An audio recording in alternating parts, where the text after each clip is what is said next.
Dean, you see, from the two statements from Shireen and Ted, what I'm hearing is we are so comfortable. We are so comfortable that we forget easily. We forget the history of the 70s. We forget how people fought to exist. They forgot the graffitis.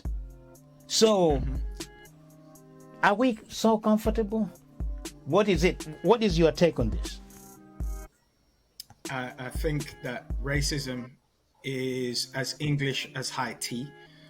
The relationship between the English and Africans was established on racism because it was the English who were the greater part of the African Holocaust that established the transatlantic slave trade.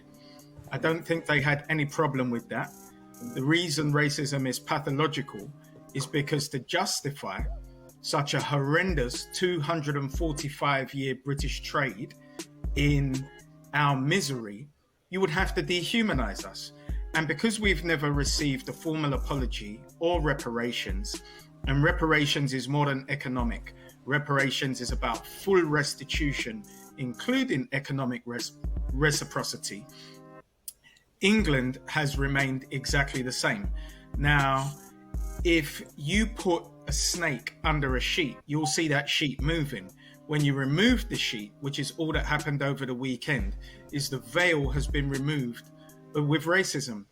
And when you hear an Asian Home Secretary who is an out-and-out Afrophobic racist, who doesn't mind if people boo and chant racist chants when players are taking a knee, which is the least offensive gesture you could make to acknowledge national racism and brutality against African Caribbean people.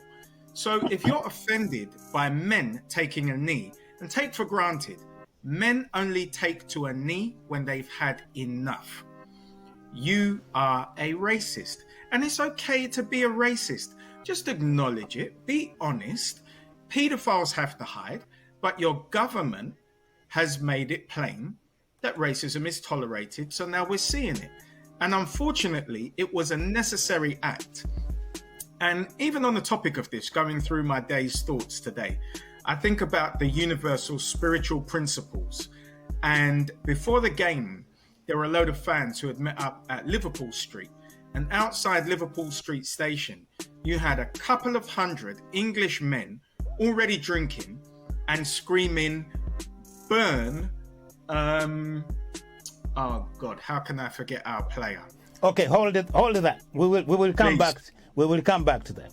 But sorry, I just wanted to make the point of the reciprocity. Okay. Yeah, quickly. Universal laws. Yeah. You could never be screaming to burn an African Caribbean player in the street, 200 of you in the city of London where police can come in an instant and nothing happens, and then expect to win the World Cup with African talent.